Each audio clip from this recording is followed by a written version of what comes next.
Hi hello నమస్తే welcome to auto వాళ్ళ updates. ఇప్పుడే కాలరాత్రి మూవీ చూడడం జరిగింది. ఈ మూవీ అరౌండ్ 2 అవర్స్ రన్ టైమ్తో ఆల్రెడీ 2023లో అనుకుంటా అండి మలయాళంలో రిలీజ్ అయ్యి అట్టర్ ఫ్లాప్ అయింది. ఇప్పుడైతే ఆహా వాళ్ళు తీసుకొచ్చి తెలుగులో స్ట్రీమ్ చేస్తున్నారు.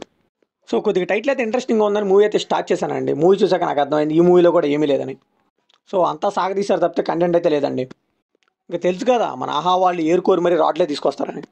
సో కంప్లీట్గా ఈ మూవీలో ఫస్ట్ హాఫ్కి సెకండ్ హాఫ్కి అసలు సంబంధం ఉండదండి. ఫస్ట్ హాఫ్లో అయితే ఒక సెటప్ పెట్టుకుంటారు, బట్ సెకండ్ హాఫ్కి అది ఉపయోగపడదు అసలు. ఫస్ట్ హాఫ్లో ఫ్రెండ్స్ క్యారెక్టర్స్ని పెట్టుకొని ఒక అడ్వెంచర్ ఫిల్మ్ లాగా తీసుకెళ్తూ ఉంటారు. బట్ సెకండ్ హాఫ్ వచ్చేసరికి అది సర్వైవల్ థ్రిల్లర్లా మారిపోతుంది. సో ఫస్ట్ హాఫ్ అంతా కూడా ఫ్రెండ్స్ని పెట్టుకొని ఒక డ్రామాని బిల్డ్ చేసుకుంటారు. ఇంటర్వెల్ వచ్చేసరికి ఒక సెటప్లా ఉంటుంది. సో దీన్ని బేస్ చేసుకొని సెకండ్ హాఫ్ డిజైన్ చేసుకుంటారేమో అనుకున్నాను, బట్ అదేమీ లేదు. ఫస్ట్ హాఫ్కి సెకండ్ హాఫ్కి అసలు సంబంధమే లేదు. సెకండ్ హాఫ్ అంతా కూడా ఒక సర్వైవల్ థ్రిల్లర్లా మారిపోతుంది. ఇంకప్పుడు ఫస్ట్ హాఫ్ వాళ్ళ యూజ్ ఏంట్రా అనిపిస్తుంది. మళ్ళీ ఈ మూవీకి పార్ట్ 2 కూడా అనౌన్స్ చేశారండి. ఇక సెకండ్ హాఫ్ అన్న బాగుందా అంటే ఇంటర్వెల్కి ఒక 15 మినిట్స్ థ్రిల్ ఇస్తుంది అంతేనండి. ఇక డబ్బింగ్ అయితే ఫ్రెండ్స్ అందరికి ఒక్కలే చెప్పినట్టు అనిపించిందండి. ఎస్పెషల్లీ తెలుగులో అయితే అసలు బాగాలేదు. ఇంక ఈ మూవీలో బీజిఎం కూడా అసలు డబ్బింగ్లో అయితే మరీ ఓవర్ పిచ్ అయిపోయిందండి. కొన్ని సీన్స్కి అయితే ఏంట్రా బీజిఎం రావట్లేదు, నేనైతే సౌండ్ చెక్ చేసుకున్నాను. స్టోరీ లైన్ కూడా చాలా థిన్గా ఉంటుందండి. దాన్నే వీళ్ళు ఫస్ట్ హాఫ్ అంతా కూడా లాక్కొచ్చారు 1.5 hours 15 minutes అని. ఈ మూవీని అయితే నాకు తెలిసి 1 hourలో చుట్టే ఇచ్చండి. కాకపోతే వీళ్ళే కావాలని 2 hours సాగదీశారు అనిపించింది. సో 2 hours ఉన్నా కానీ ఎంటర్టైనింగ్గా ఎంగేజింగ్గా కొద్దిగా థ్రిల్స్ ఉంటే మాత్రం బాగుండేది.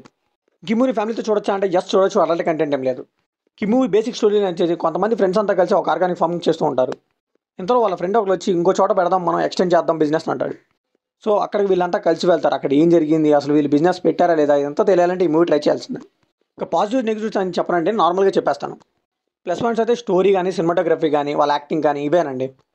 ఈ మూవీ నెగిటివ్స్ విషయానికి వస్తే సాగదీసి పడేశారండి మూవీని అయితే.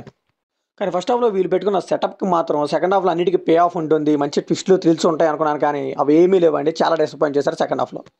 ఇంకా థ్రిల్స్ ట్విస్ట్ ఇలాంటివి అయితే అసలు ఎక్స్పెక్ట్ చేయలేదు. అంటే వెరీ డిసప్పాయింటింగ్ సెకండ్ హాఫ్ అయితే. అసలు ప్రోగ్రెస్ ఏ ఉండదు మూవీలో.